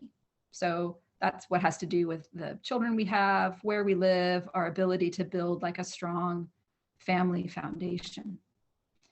So if I were analyzing this chart for him as a client, I would say that if you would like to be able to make this current marriage last and really build a strong foundation of your family, it would be a good idea to work with your Jupiter energies so that he can experience more abundance and he can strengthen these two houses in his chart. And then the other thing I would suggest for him is that he's got his sun in the first house here, because I pulled a solar chart. And the sun is the thing that looks kind of like a donut or Homer Simpson's eyeball. And then he's got his Mars, which is a planet that's about masculine energy and intensity. And this makes sense that his sun and his Mars are conjunct, because Idris Elba, and Valorie can say what she thinks, I perceive him as a very strongly masculine actor, right? He plays a lot of action roles. He's often like, I don't know what all his roles were, but they have to do with like police procedurals and The Wire. And I know him from the Marvel movies, and he's always really built, and he has this super intense stare. So you can see that as his charisma is shining out, there's a lot of Mars energy. That's a part of that. Mars also, the sun here also hosts his moon in Leo. And obviously all that Mars energy has been great for his acting career, because he is easy on the eyes. And if you want an actor to play a strong masculine action role, like, he's great at that. But I can imagine that that's not necessarily the easiest thing to be married to all the time. Like, all that really strong, intense masculine energy doesn't always manifest as super gentle or super nurturing. And he has it in Virgo here, which means that there's a strong tendency to want to like solve problems, and it can come across as critical or perfectionistic or too intense and heavy. So I would suggest also that he work with his sun energy so that it's not so intensely Marsy, and it's not so intensely perfectionist or critical. And he's able just to shine in a more relaxed kind of way. And so bringing in those abundance energies of Jupiter and the relaxed charisma of the sun, I think would help him create a much more sort of energetically nurturing and relaxed and solid foundation for his marriage and his family. And that's my analysis. Now, you can see he's got a bunch of other planets he could also work with. So if he came to me and he's like, man, I'm really not happy about my career, then obviously we would pick something else. But I just picked out the marriage thing because I found that on his Wikipedia page. And that's what I got. So any questions or thoughts? Or Valorie, do you want to take over with your thoughts about what to do for Idris's ritual? I am not seeing any questions about the chart, right, or about what needs support. So I think we're good. Awesome. Perfect. So I can go ahead and do rituals. Yeah. Why don't we do have a question. Oh, Why is his moon facing right and mine is facing left? Well, maybe it's the side of the chart that it. Yes. So if your moon, so one thing I'll say is I pulled this up on astro.com. And if you're using a slightly different software, I don't know what glyph your software is using. If your moon is facing the other way, it's likely to be because you have it over on the right side of the chart somehow. But I don't really know. That's a really good question. No, she said that's not it. So maybe it's just a different software chart. Yeah. Yeah, that could be. Yeah. Mm-hmm. So what I would recommend for Idris for bringing in the planetary energies is to work on relaxing and visualizing himself interacting with the people around him in a more abundant and charismatic way, and a less angry and intense and critical kind of way. And my guess is that he's got a lot of tension stored in his body. I think there's some childhood things about feeling like men are angry and intense. And so I think that he's got some of that stored in. I would suggest that he relax that and work on coming up with sort of some inspirational figures who embody a more relaxed and nurturing version of masculinity for him to bring in. And then I might work on some sort of like role play with him of like imagining a situation that went wrong and then what could you say instead. And my guess is that he also has some anger that needs to be released here. And so I would work with him on that as well. Okay. All right. Should I stop sharing my screen and you can do your thing, Valorie? Yes. All right. So for those of you that might be new and might not know me, Idris has been married 3 times so far. Let's just say that. I have a huge crush on Idris. 4 is my favorite number, so I find it very fitting that I'm going to be his 4th wife. And I love that Robin suggested that we do Idris. So let me preface this with the fact that I looked at the chart, got confused. I looked at the chart, and my thing is I'm supposed to be channeling and intuitively coming up with the ritual. So when I'm looking at the chart, I'm getting all kind of intuitive hits, but they weren't in line with trying to pick out his challenging aspects or his challenging placements and work with rituals around that. So I had to keep pulling myself out of the, oh, I want to talk about something totally unrelated, because that's where my intuition was leading me, and be like, okay, but let me focus on what this event is about and see if my intuition will lead me on a hit there. So it was challenging and difficult for me, just because those are, I'm used to just whatever my intuition tells me to do, that's what we're going to do. But I needed to be more focused for this event for the purpose of channeling a ritual specific to his challenging placements. So I got there, y'all. I did get there. And another thing I did is I wanted to look and see if there was anything out there on the World Wide Web for what Idris might personally feel are some of his challenges, because that will kind of feed into it too. If I was to sit with anyone, it would be, first of all, what do you think your biggest challenges are? Okay, now let's look at your chart. So I looked to see if there was anything on the web where he had identified his own challenges. And let me say, my baby is a very self-aware movie star. He's very self-aware. He did have one interview, which I'm going to reference later, where he is very self-aware of all of his own internal challenges. So pulling from all of that information, that's where I got for y'all. Let's go ahead and screen share and get into it. I did identify similar items to what Robin identified, but also I think they're a little bit different. And that's okay. We'll just get into it. You guys will see. Oh, baby. I'm gonna try to stay constant. I'm gonna try to concentrate, y'all, during, it might be a struggle. It's gonna be a struggle. Whew. Idris Elba, that is his full name. Yes, yes, I am.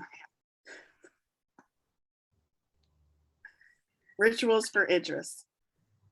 So let's talk about the first channeled ritual I got. Support. He needs support for his Mercury, the planet of communication. The ritual is that he needs to call me. That's it. That's all I got for you, Idris. You're fucking up. You need to call me. All right, but for real, seriously, it's not Mercury. His Mercury's fine. Let's talk about what I saw in his chart that I wanted to address, which was Mars square Saturn. Is what I got. This is Mars square Saturn in his natal chart. So aggression and power, we talked about his Mars influence on his chart, Robin did.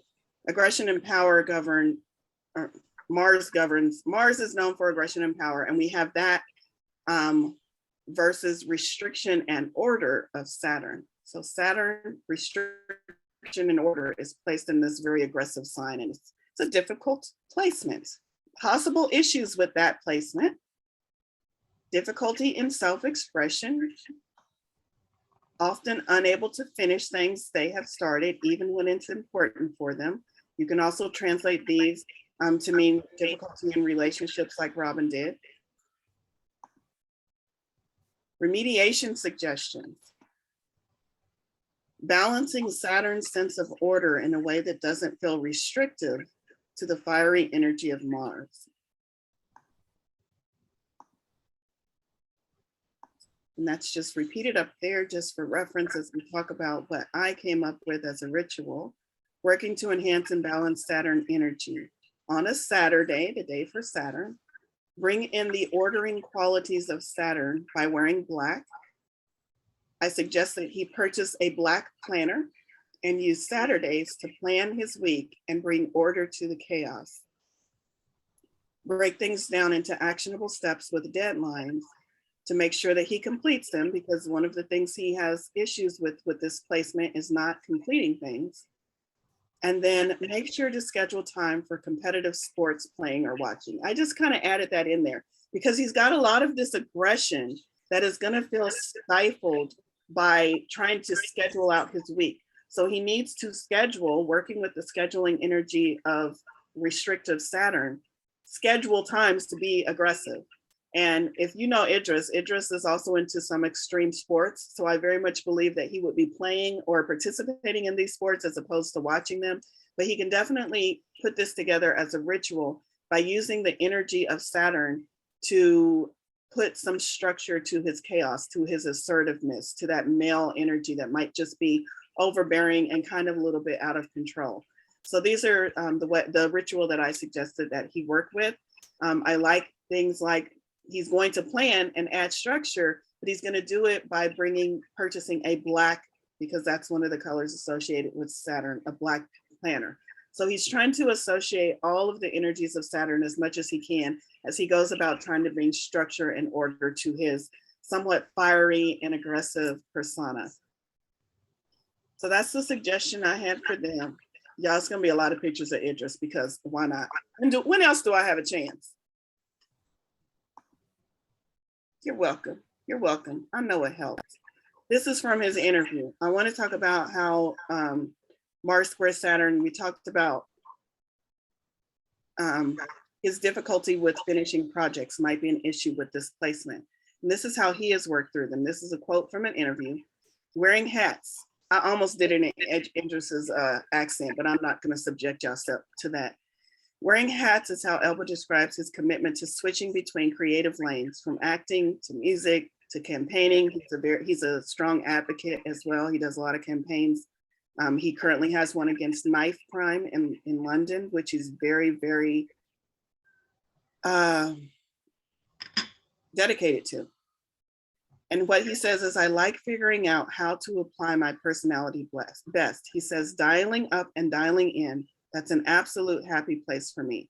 Turns out it's also quite labor intensive, labor intensive because he has those opposing aspects. I probably said that wrong. Squared planets. I can sit still. I can enjoy sitting still. I just have that drive though, that Mars aggression. So I can't explain exactly where it comes from. It's from your Mars, baby. I'm trying to help you. It's always there. But this is how he's worked it out. People have criticized me for doing a lot of things, for doing this, that, and the other, for doing too much. But creativity is a real balancer for me. He calls working in the arts the best suspension system I have for keeping me even. And he says that he sees creativity as a form of therapy. So I just wanted to show how he knows he has this energy. He knows he has these things where he's just all over the place, but he's self-aware and he's found ways to balance that for himself. For him, it's an exercise in creativity, working in these movies, working in the arts. It's a really balancer. So let's move on to another aspect and another ritual that I have for him. I'm trying to keep track of the time. We might go a little bit over, you guys. Jupiter square Pluto is another one that I picked out. Jupiter is an expansive energy. Pluto is erratic and disruptive energy. So you can see how these two would not play well together. Possible issues, single-mindedness, which can lead to troubled personal life and a string of broken relationships. That's okay, he's just getting ready for me. Neglectful of others due to drive and focus on success. So he's so focused on those big expansive ideas and getting his life in order that sometimes he becomes blinders on. He doesn't see those people or pay attention to those people, even his wife, but that's okay because he's gonna pay attention to me when he gets with me. Remediation suggestion. Finding a way to expand, reach goals, and experience prosperity, all governed by Jupiter, without erratic behaviors ruining it. So what I went with is supporting his Jupiter so that the Jupiter overpowers the negative or the erratic, destructive energies of Pluto. So we're not even going to worry about Pluto in the sense that we're just going to support Jupiter and make it the dominant energy here in this situation.